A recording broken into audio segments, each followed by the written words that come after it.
Es como un cliché que dice, ayúdate que Dios te ayudará. O Dios dice, así muchas personas dicen así, Dios dice, ayúdate que Dios te ayudará. Y bueno, en realidad eso tiene su principio bíblico, pero no es del todo cierto.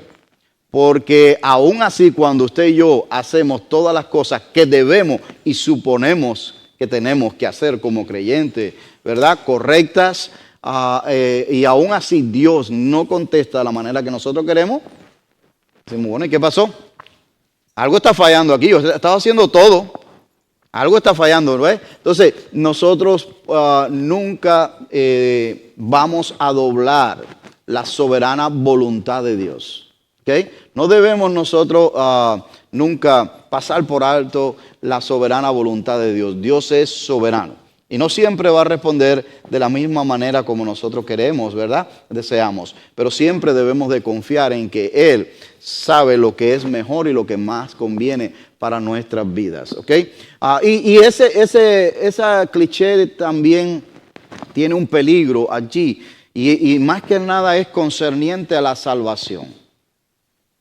Ayúdate que yo te ayudaré. No hay nada, absolutamente nada que usted y yo podamos hacer para ganar allí la salvación. Es un regalo, dice la palabra de Dios, ¿ok? Así que ahí está eso. La semana pasada nosotros hablamos sobre el tema de que el dinero es raíz de todos los males. Ese es otro cliché o otra cita que se dice acerca del dinero. Y es que el extraer una palabrita nada más de este versículo bíblico ya transforma todo el contenido. Porque la Biblia no dice que el dinero sea la raíz de todos los males, ¿verdad que no? Eso lo vimos la semana pasada. Lo que dice la Biblia es el amor. Y si sacamos esa palabrita, el amor, ya cambiaría todo, porque el dinero en sí no es malo. ¿O sí? No, ¿verdad? El dinero no es malo en realidad. Es el uso que nosotros le damos, es la prioridad que nosotros le establezcamos en nuestras vidas. Entonces, hemos estado hablando de estos temas que yo entiendo que nunca pasan de moda, están siempre latentes allí. Hoy vamos a hablar en Judas capítulo 1, aunque solo tiene un capítulo, lo puse así para que entendamos, versículos 17 al 23. Ahí es que vamos a estar hoy, aunque vamos a estar hablando de otros tantos versículos. Y el tema de hoy es el siguiente: Dios odia el pecado, pero ama al pecador. ¿Cuántos hemos oído eso? Dios ama o Dios odia el pecado, mas ama al pecador. Y esto lo hemos oído tal vez detrás de púlpito, detrás de escuela dominical, a través de discipulado, a través de algunos de nosotros tal vez lo hemos repetido en algún momento. O sea, se ha usado esto constantemente. Y la razón por la cual se ha usado, ¿sabe usted por qué es? Porque tiene verdad teológica en ello. Tiene algo de verdad allí dentro también. Tiene principio bíblico como el resto, y por eso es que lo usamos allí. ¿Y cuál es la base que se usa para este cliché bíblico, para estas citas allí? Bueno, la base es que Dios es amor, ¿cierto? Y una de las bases que se usa para esto es Juan 3:16, ¿sí o no? Esta es la máxima expresión, dice allí, porque de tal manera amó Dios que al mundo, a usted y a mí, que ha dado a su Hijo unigénito, para que todo aquel que en Él cree no se pierda, mas tenga vida eterna. Por lo tanto, si Dios fue capaz de dar a su único Hijo, único en su clase, no hay otro como Él, fuera de Él no hay otro igual a Él y nunca lo habrá, Él es único. Si Él fue capaz de entregar a su Hijo voluntariamente por amor, ¿cómo no me va a amar así? Claro que nos ama. Definitivamente que nos ama. Primera de Juan capítulo 4 versículos 7 al 9 es otro de los textos bíblicos que se usa para enfatizar que Dios ama al pecador. Y dice allí, amados, amémonos unos a los otros porque el amor es de Dios. Todo aquel que ama es nacido de Dios y conoce a Dios. El que no ama no ha conocido a Dios, porque Dios es amor. Y entonces cuando nos citan eso, dicen, ¿no dice la Biblia que Dios es amor? Sí, cierto, ahí está. Dios es amor. Y en esto se mostró, versículo 9, se mostró el amor de Dios para con nosotros, en que Dios envió a su Hijo unigénito al mundo para que vivamos por Él.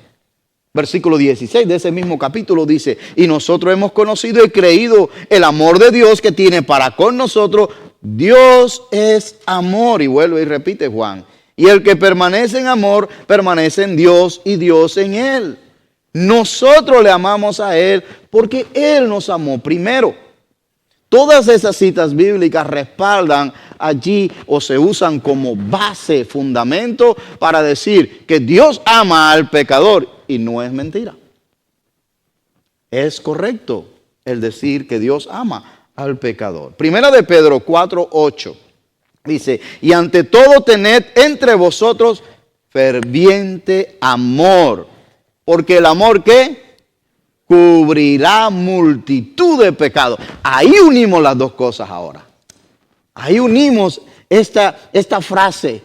El amor cubrirá multitud de pecados. ¿Cómo Dios? Y si Dios es amor, ¿cómo no va a odiar el pecado, pero ama al pecador? ¿Sí? Así es. Así es. Dios es amor. Y el amor de Dios cubrirá multitud de pecados. Algunos teólogos liberales, en el nombre del amor, han resucitado a alguien que pensábamos que estaba muerto, pero no ha estado muerto en la historia. Y es el gnosticismo.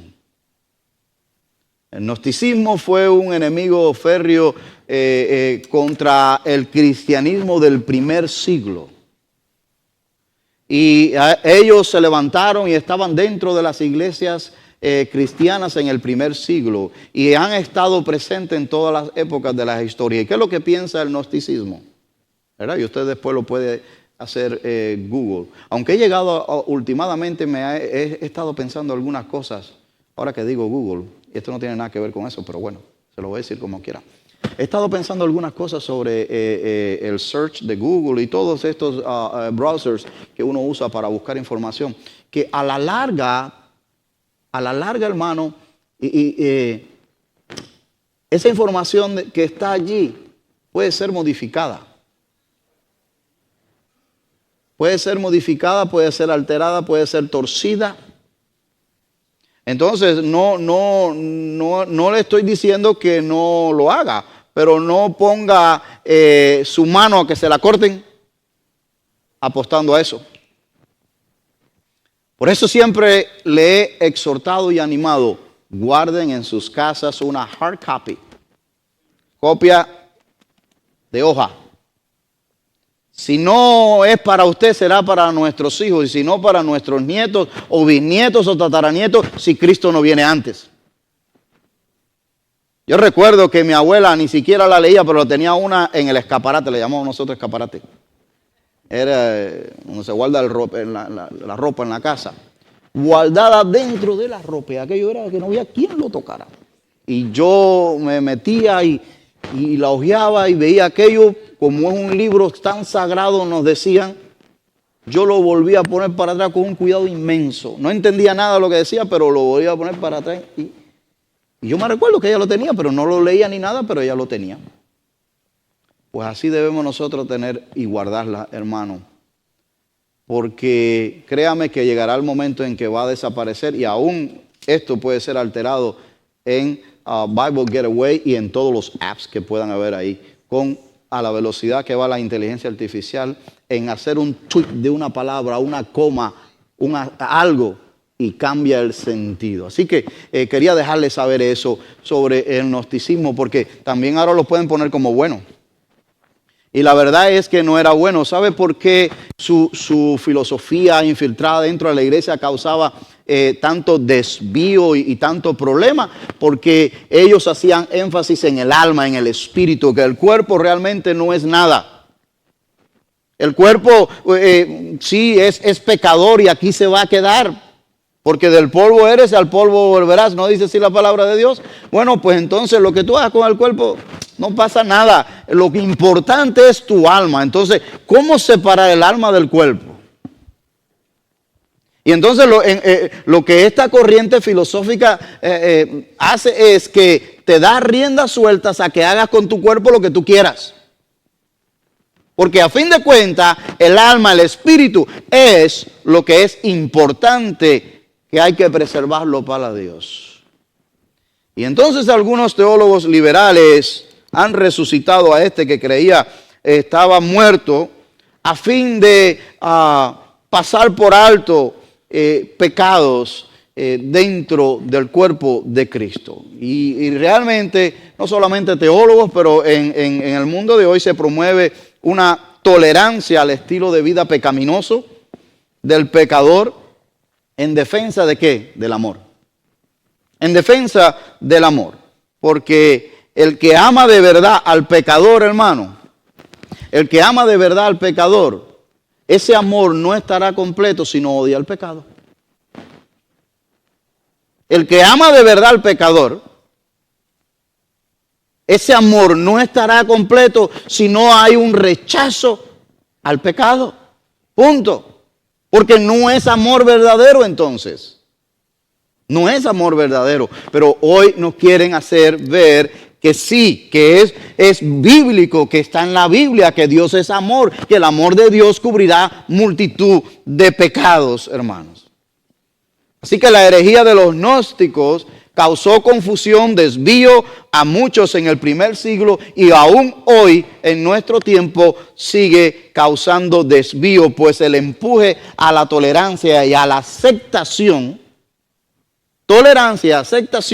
de un estilo de vida pecaminoso, para mí, en cierta manera, es un gnosticismo resucitado o que nunca ha salido de entre nosotros.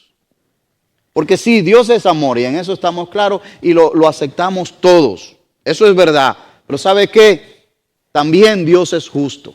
También Dios es santo. También Dios es celoso. Y esas cosas no se pueden separar de que Dios es amor. Va junto. ¿Entienden? Ahí es donde viene la dificultad con este cliché de que sí, Dios ama al pecador. Y Dios odia al pecador no arrepentido también. Otra de las cosas que se dicen allí es que Dios es misericordioso. Dios tiene misericordia. Dios es amor y también tiene misericordia.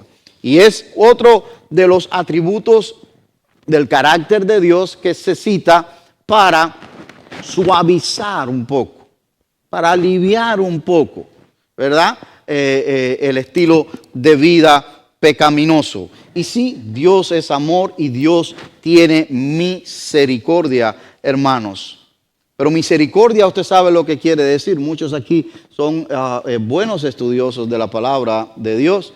Pero misericordia lo que quiere decir es no darnos el pago de lo que merecen nuestras acciones. Eso es lo que quiere decir misericordia. Cuando Dios muestra misericordia sobre usted, sobre mí, sobre cualquier otra persona, lo que está haciendo es que no le está dando el pago, ¿verdad? La justa retribución de lo que merecen nuestras acciones cuando pecamos. Entonces se quiere usar la palabra misericordia para decir, es que Dios es misericordioso, mío. Dios te ama así tal y como tú estás. Tranquilo, Dios tiene todo en su tiempo. Y sigue usted practicando ese estilo de vida y ofendiendo a Dios y haciendo todo cuanto quiere. Hoy en día eso se promueve también. Hay otra verdad que es importante mencionar aparte del amor y la misericordia. Dios detesta el pecado y también al pecador. Y eso no suena atractivo. Eso no suena bueno. Eso no nos gusta escucharlo, pero esa es la verdad. Esa es la verdad. Mire lo que dice la palabra de Dios en el Salmo 7, versículos 11 y 12. Dice, Dios es juez justo. Y Dios está airado ¿contra quién? Contra el impío, ¿cuándo? Cuando comete el pecado o cuando ¿Está dormido o solamente cuando le pasó el pensamiento? No, todos los días. Todos los días está airado Dios contra el pecador allí. Pero me encanta el versículo 12 porque dice, si no se arrepiente, ahí hay esperanza. Ese versículo como comienza con esperanza, dando la oportunidad de que si se arrepiente de corazón, hay esperanza para que la ira de Dios no esté sobre el pecador todos los días. ¿Te das cuenta? Pero queremos separar una cosa de la otra porque suena feo. Y usted dice, wow, hermano, ¿va usted a ahuyentar todas las personas que vienen acá los domingos? No, no es esa la idea. La idea es decir la verdad. La idea es decir la verdad en amor para que podamos nosotros estar en lo correcto y tomar las decisiones que sean apropiadas, las correctas, las que agraden a Dios. No las que agraden a mi carne o las que agraden al mundo, sino las que agraden a Dios. Y también lo que mi conciencia me dicta, porque la conciencia también nos deja saber si es o no es correcto. La carne podrá rebelarse, la carne podrá ponerse allí un poquito tensa y decir, esto no me gusta, esto no lo acepto. Y eso es parte de quienes somos, no hay problema con eso. Pero cuando pongamos la cabeza en la almohada y reflexionemos, no nos va a quedar otra cosa que decir, ¿sabes qué? Dios está correcto. Dios está correcto. Yo estoy equivocado, pero Dios está en lo correcto. Dice, si no se arrepiente, él afilará su espada. Armado tiene ya su arco, y lo ha preparado. Después puede ver usted el Salmo 11. Dice Efesios capítulo 2, versículo 3. Éramos por naturaleza hijos de ira, lo mismo que los demás, hablándoles a creyentes, es Pablo en este caso. Dice el Salmo 5, versículo 4 al 6, dice, porque tú no eres un Dios que se complace en la maldad. El malo no habitará junto a ti. Los insensatos no estarán delante de tus ojos. Aborreces a todos los que hacen iniquidad. Destruirá a los que hablan mentira. Al hombre sanguinario y engañador abomina Jehová. Así que, hermanos, hermanas, amigos, sí, Dios al mismo tiempo que ama y es misericordioso, está airado contra el pecador porque es justo, porque es santo y porque es un Dios celoso. Ahora, usted y yo no podemos conciliar esas dos cosas porque usted y yo somos imperfectos. Y usted y yo conciliar eso en mi mente y aplicarlo, no podemos. Pero Dios sí. Dios puede hacer estas dos cosas al mismo tiempo y manifestarlas al mismo tiempo. Ahí está lo grandioso de Dios. Manifestar esto al mismo tiempo allí, mis hermanos. Así que surge con esto una pregunta. Si Dios es amor, ¿cómo va a detestar al pecador por el cual Cristo murió? Bueno, precisamente por eso Cristo murió. ¿Cierto? Precisamente por eso Cristo murió. Es aquí donde parece haber una incompatibilidad del carácter de Dios en sus atributos, pero no la hay. Cuando Dios ejerce, hermanos, su justicia, cuando hablamos de que Dios es justo, que ejerce su justicia en el mundo, en tu vida, estamos hablando de que es porque está dando el pago justo de lo que merecen las acciones del pecador. Cuando Dios ejerce justicia, es que está dando el pago justo de lo que merecen las acciones de un pecador. Y para ponértelo como el ejemplo clásico del evangelismo, Romanos 6:23. Porque la paga del pecado, ¿qué es? Muerte. Ahí está la justicia de Dios. Eso dice la justicia de Dios. La paga del pecado es muerte, pero en el mismo versículo, junto está también manifestado que la gracia de Dios. ¿Te das cuenta? Eso solamente lo puede hacer Dios. Solamente lo puede hacer Dios. Mas la dádiva de Dios es vida eterna en Cristo Jesús, Señor nuestro. Eso que dice, el regalo de Dios, la dádiva de Dios es vida eterna en Cristo Jesús. ¿Sabe lo que es eso? Misericordia. En Cristo Jesús nos dan el pago que merecen nuestras acciones. ¿Ve usted? ¿Sabe, hermano? Si usted y yo no vamos a andar por esta vida impunes con la ley terrenal. Una persona hace algo indebido, tarde que temprano la ley lo va a alcanzar. He visto yo en esos programas de la televisión de History Channel, y usted siempre me oye hacer referencia a eso porque es donde yo pues aprendo, veo cosas así interesantes, porque el resto de la televisión no hay muchas cosas buenas que ver. Y me gusta ver esos programas porque uno pues se educa en algunos casos y aprende un poco a cosas que uno no sabe.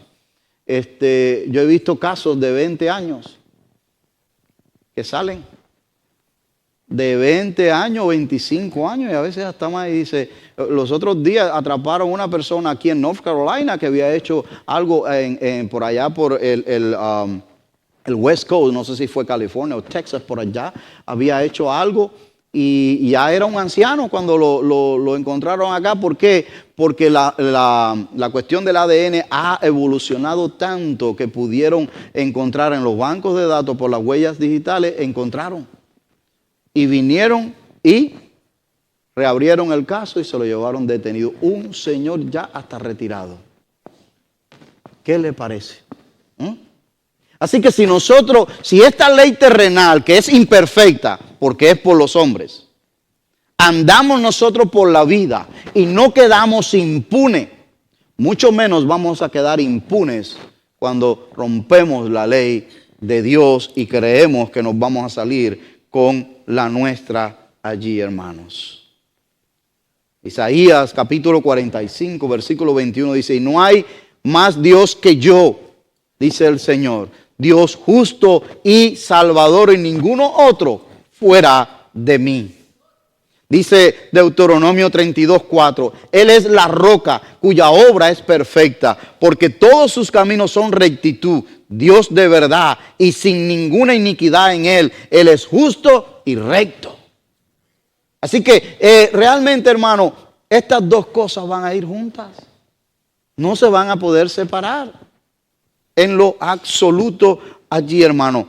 Colosenses capítulo 3, versículos 5 y 6 dice lo siguiente: haced morir pues lo terrenal en vosotros. Ahí da una lista, pero no nos conformemos a esa lista. La lista es mucho más grande. Dice fornicación, impureza, pasiones desordenadas, malos deseos, avaricia, que es idolatrías. Cosas por las cuales la ira de Dios viene sobre los hijos de desobediencia. Si hay personas en que Dios le da oportunidad y oportunidad y oportunidad y oportunidad, y ellos persisten y persisten en su pecado, en no arrepentirse, y persisten en su pecado, y Dios dando oportunidad y ellos no se arrepienten, no le queda otra cosa más que la ira de Dios sobre ellos. Punto. ¿Usted sabe qué, hermano? Eso no nos gusta. A nosotros nos gusta escuchar que Dios es amor, que Dios me ama, y eso es verdad, que Dios me ama. Eso no es mentira. Pero ¿sabes qué? Yo no puedo andar por la vida como yo quiera. Yo no puedo andar por la vida, por ejemplo, y llevándome todas las luces rojas. Porque yo quiero, porque no quiero esperar. Va a haber una situación donde vaya a tener un accidente o el policía me va a dar un ticket. Me van a quitar el privilegio de la licencia. Yo no puedo andar por la vida evadiendo los impuestos. Esta es la ley terrenal, yo tengo que pagarlos. ¿Me entiende? No podemos, somos nueva criatura. Estamos en un plano espiritual y no podemos andar por la vida como si no fuéramos hijos de Dios. No podemos. Hemos entrado en una relación de pacto con Dios por medio de la sangre del Cordero en la cruz del Calvario. No podemos andar como los demás. Esto no quiere decir que usted y yo seamos perfectos. porque ninguno lo somos. Ninguno. Pero es necesario que andemos en nueva vida. En nueva vida como la palabra de Dios nos exhorta, hermano. Así que Dios ama al pecador, sí. Dios tiene misericordia del pecador, sí.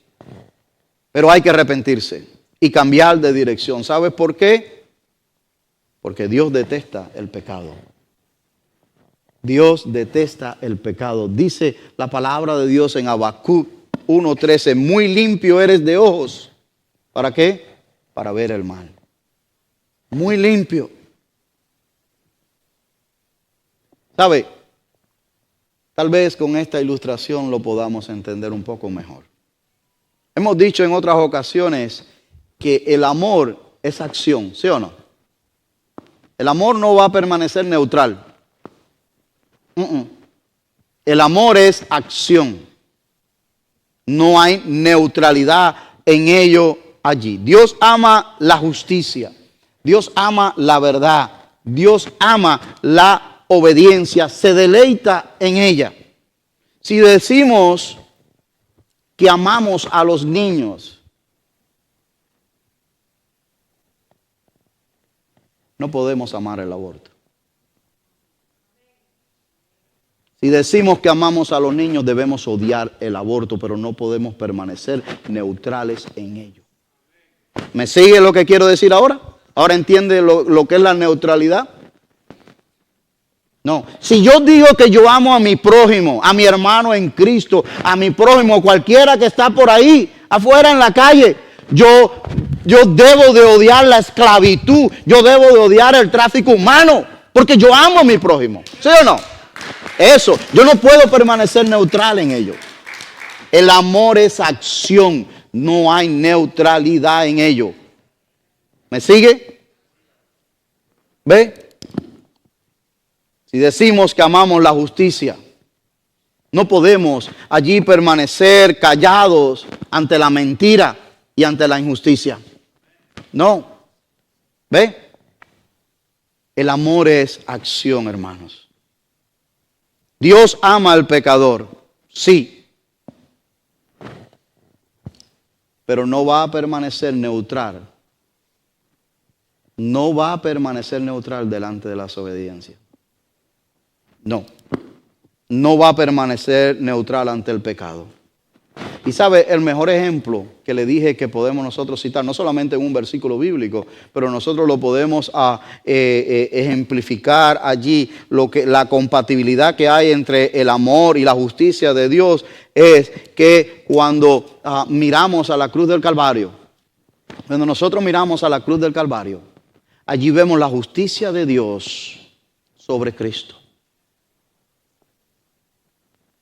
Allí vemos el amor de Dios también en ese lugar.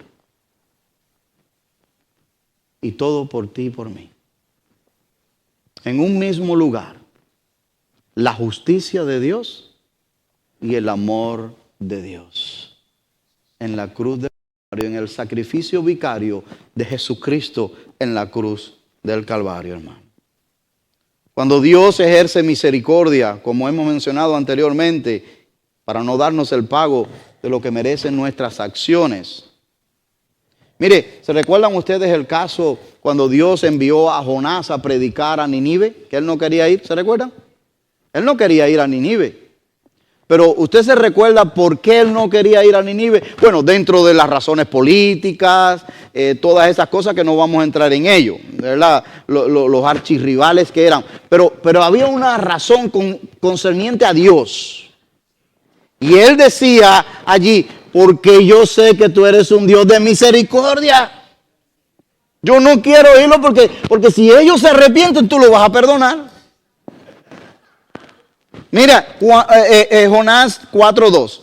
Dice, tú eres Dios clemente y piadoso, tardo en enojarte y de grande misericordia y que te arrepientes del mal. Eso es lo que decía Jonás con relación a Nínive. Porque verdaderamente Dios es lleno de misericordia. O sea, no estamos quitando ni el amor de Dios ni estamos quitando la misericordia de Dios, pero esas dos cosas y todos los otros atributos que van con su carácter van unidos también a los atributos de santidad, de celo, de justicia. No podemos separar eso. Van juntos allí, mis queridos hermanos. En el Salmo 145, versículos 8 y 9 dice: clemente y misericordioso es el Señor, lento para la ira y grande en misericordia. Bueno es el Señor para con todos, y su misericordia sobre todas sus obras. Uno de los versículos que más escuchamos nosotros con relación a misericordia, y que yo lo he citado bastante, es Lamentaciones 3:23 y 24, específicamente el 24, dice: por la misericordia de Jehová no hemos sido consumidos, porque nunca decayeron sus misericordias allí, porque nuevas son cada mañana sus misericordias.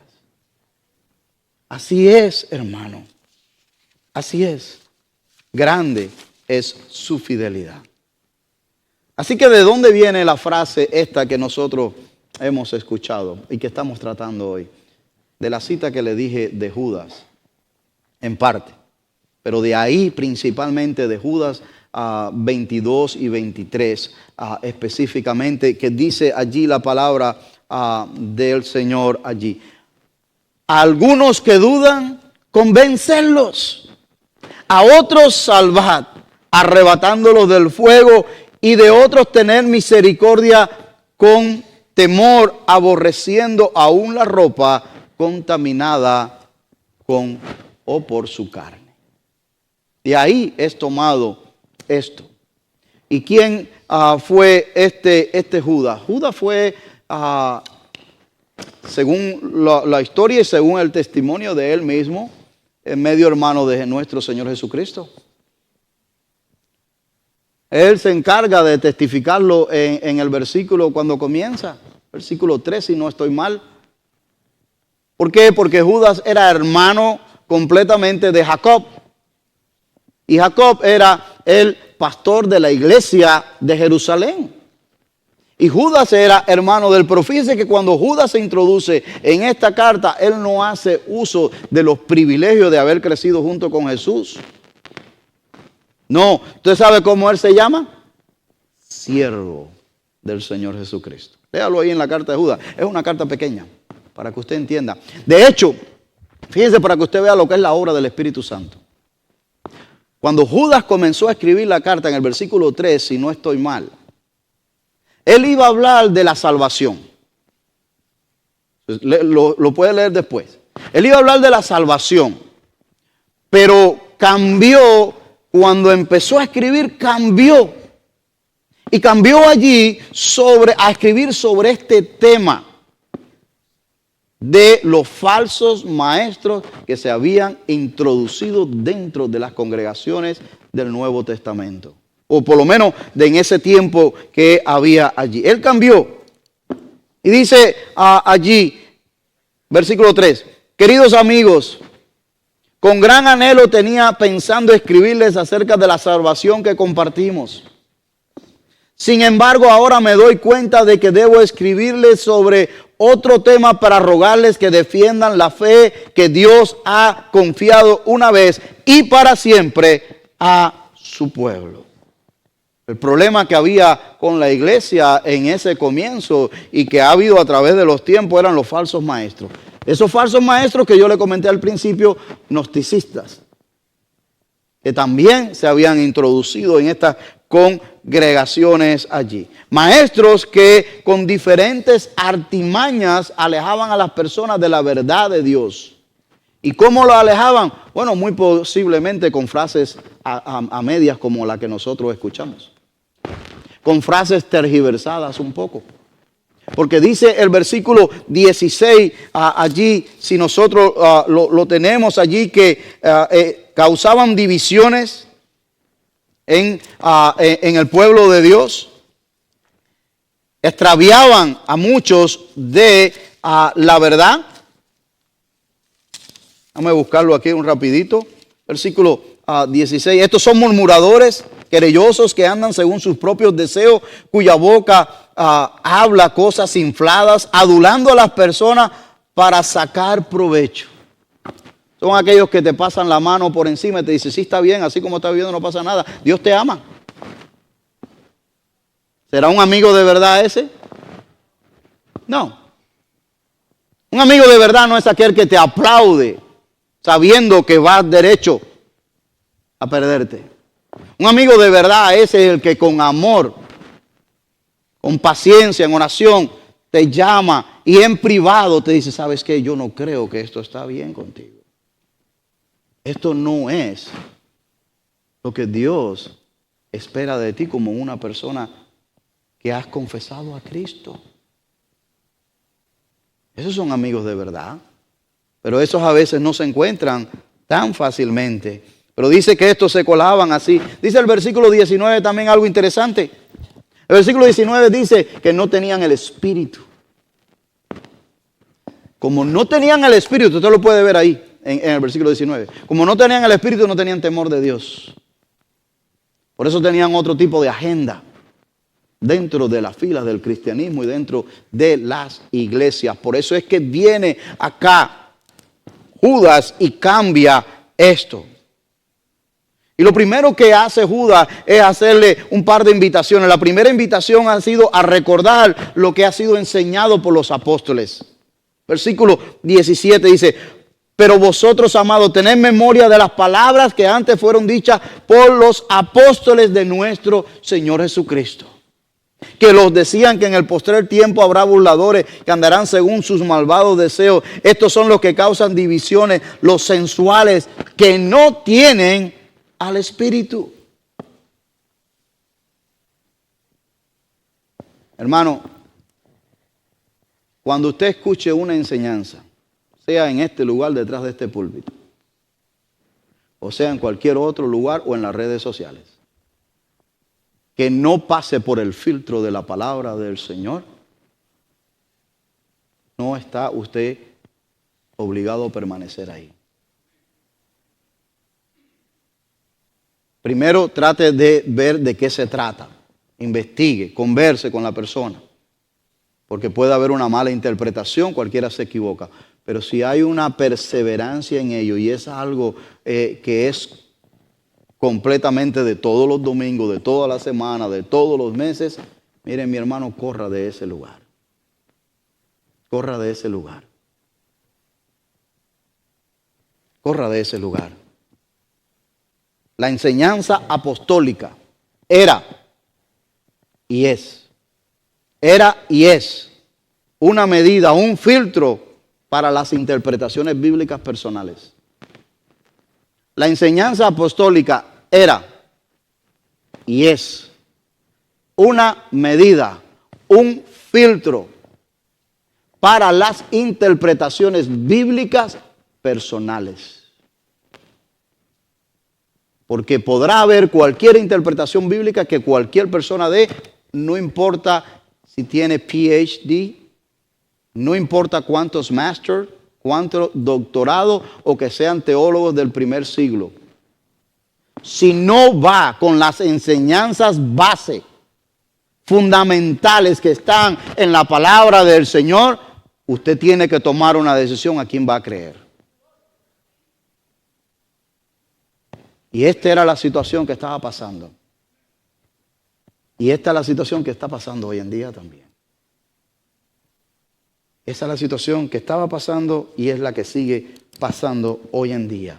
La primera invitación que Judas hace a los recipientes de su carta es allí a que vayan al fundamento, a la enseñanza apostólica, a recordar esas enseñanzas. Y la segunda invitación es, pero vosotros, amados, edificaos sobre vuestra santísima fe. Versículo 20, orando en el Espíritu, conservándose en el amor de Dios, esperando la misericordia de nuestro Señor Jesucristo para vida eterna.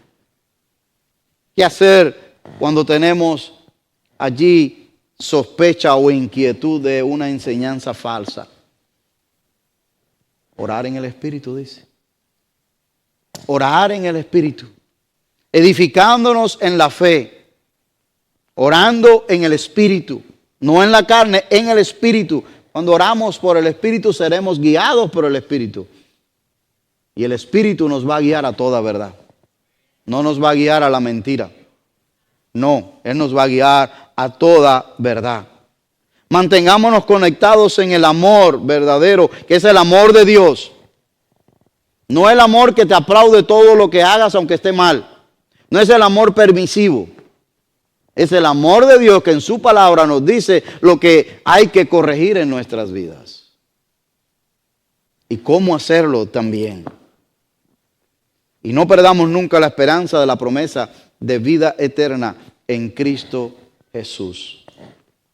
Juan 3:36 dice, el que cree en el Hijo tiene vida eterna. Pero el que rehúsa creer en el Hijo no verá la vida, sino que la ira de Dios está sobre él.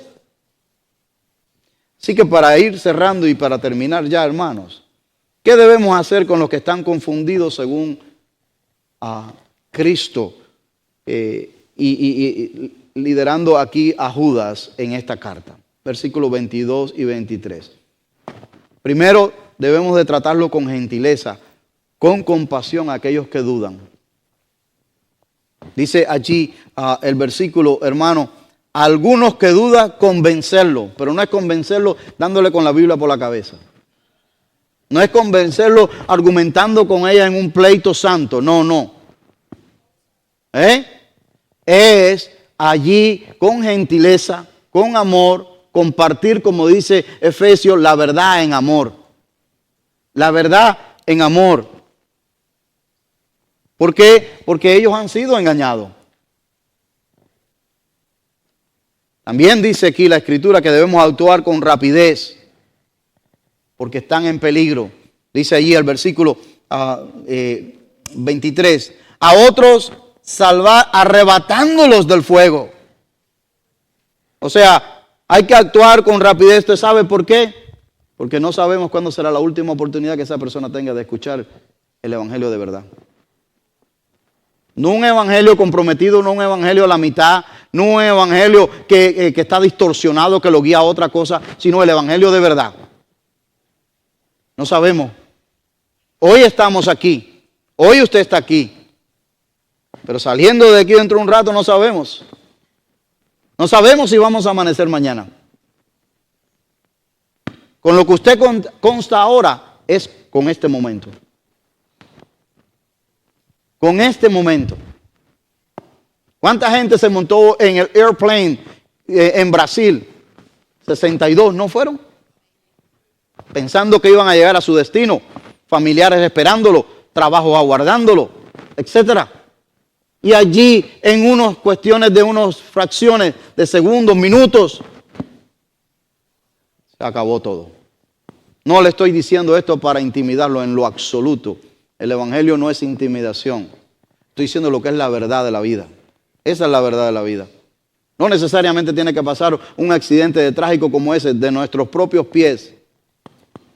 De nuestros propios pies, mis queridos hermanos. Y tercero, dice aquí Judas, debemos de tener cuidado con los que están contaminados. Dice allí el versículo 23. Y de otros tener misericordia con temor, aborreciendo aún la ropa contaminada por su carne. Debemos de tener convicciones firmes, maduros nosotros en la fe, para no ser arrastrados y convencidos por ellos y también caigamos en el mismo error de ellos. Dice, aún la ropa que ellos traen contamina, porque están en el error, porque han sido engañados, han sido arrastrados en esa dirección. Hermanos y amigos, la única esperanza de escapar de la ira de Dios por nuestro pecado es el poder del evangelio en nuestras vidas. Y eso debería de llenarnos a nosotros de urgencia y de pasión por compartirlo con los vecinos, con los amigos, con los compañeros de trabajo, con la familia, con todo aquel que quiera escuchar, con todo aquel, porque no se le debe de forzar, pero con todo aquel que quiera escuchar. La palabra de Dios dice en Romanos 8:1, ahora pues ninguna condenación hay para los que están en Cristo Jesús, los que no andan conforme a la carne, sino conforme al Espíritu. No hay. Lo más amoroso que podamos hacer por otros pecadores es compartirle de manera constante y urgente la verdad del Evangelio, para que puedan responder en arrepentimiento y fe y entregarse a Dios. No forzarlo nosotros, pero compartirle de manera urgente, constante en ello. Dios, termino con esta meditación. Dios odia el pecado, pero ama al pecador arrepentido. Por eso te ama a ti y a mí. Porque nos hemos arrepentido de nuestros pecados. Y Dios sí nos ama cuando nos arrepentimos. Pero Dios no puede amar aquello que está en contra de su naturaleza. No lo va a hacer. Es demasiado santo, demasiado justo. Es demasiado celoso. Por último, la muestra de amor verdadero a un pecador no es la tolerancia, es el Evangelio. La muestra de amor verdadero a un pecador, y ese pecador puede ser mi hermano de carne, sangre, puede ser mi mamá, puede ser mi papá, puede ser mi mejor amigo,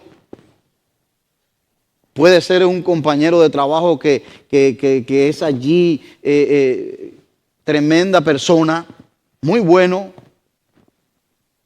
porque bueno no hay uno, dice la palabra de Dios, pero que puede ser una persona que es muy cariñoso, muy amable, respetuoso, todas estas características.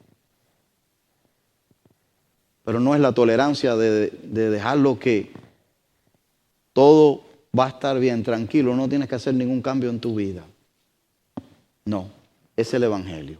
Y el Evangelio son las buenas noticias de que Cristo murió en la cruz del Calvario por ti y por mí. Vamos a orar.